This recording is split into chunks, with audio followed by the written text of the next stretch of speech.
Bonjour à tous, je profite de mes vacances aux Seychelles pour vous montrer mon copain des vacances, mon paranda.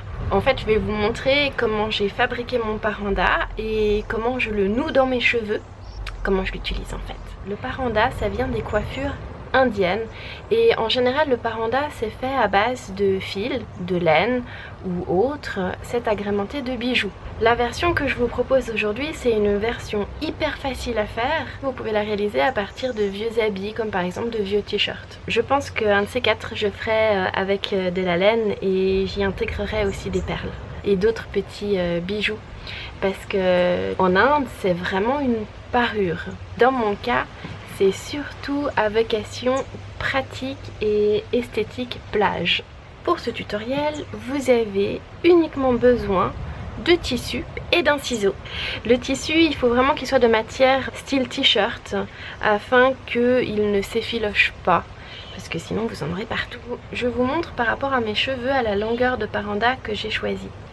Ça, c'est la longueur de mes cheveux. Pour savoir de quelle longueur vous coupez vos bandes de tissu, vous mesurez à partir de la base de vos cheveux jusqu'au bout de vos cheveux. Et là, vous rajoutez en tout cas 15 cm.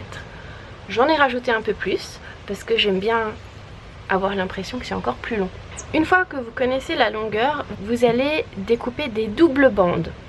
Je vous montre en image comment c'est. En réalité, c'est comme si vous découpiez un grand U ou un grand N, ça dépend dans quel sens vous regardez. J'ai fait comme ça parce que le t-shirt est assez court. Si je découpais dans une robe longue, j'aurais pas besoin de ruser pour avoir une longue bande. Mais comme ça c'est pratique, ça me donne aussi un repère par rapport au milieu. Je place ensuite mes 3 doubles bandes, ainsi, et puis maintenant chaque double bande va devoir passer dans une et rentrer dans l'autre.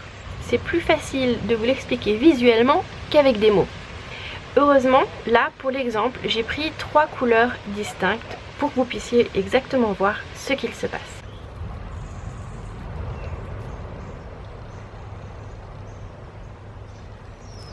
Maintenant que vous avez votre paranda, je vais vous montrer comment le mettre.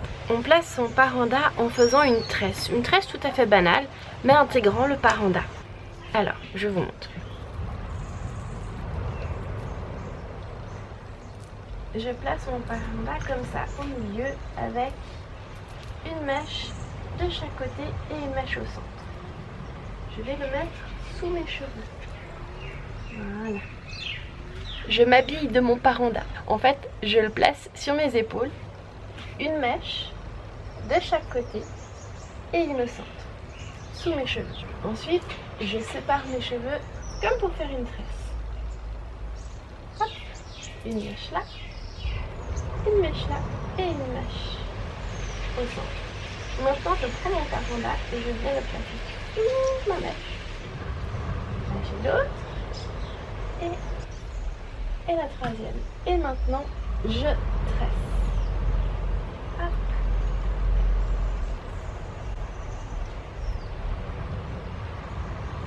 En fait je réalise vraiment une tresse tout à fait normale.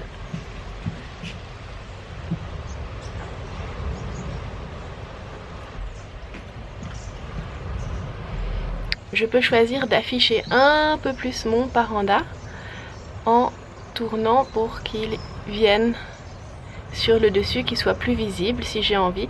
Mais je peux aussi le cacher sous la mèche, dans la mèche.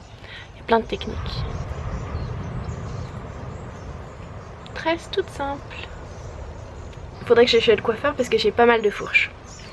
Du coup, en fait, je vais profiter du tissu pour cacher un peu mes fourches à l'intérieur et les protéger un peu mieux du soleil, de la mer.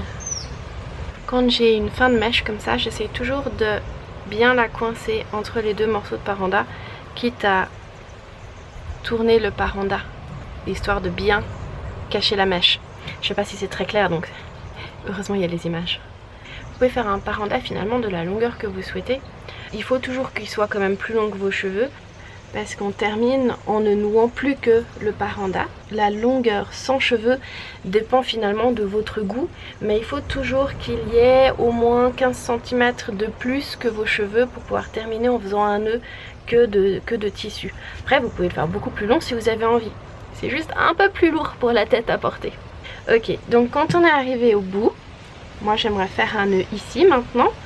Eh bien je prends tout simplement un des morceaux de tissu et je vais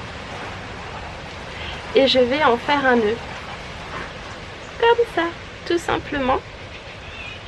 Je serre et ça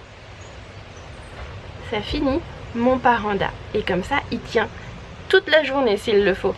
Et voilà, ça c'est mon paranda plus fin. J'en ai fait un autre, celui que vous avez vu en tutoriel, un peu plus épais. Après on peut étirer un peu la tresse si on veut qu'elle soit plus large, et vous pouvez donc y rajouter des petites fleurs ou ce que vous voulez. Je pense que mon prochain paranda j'y rajouterai également des perles. Voilà.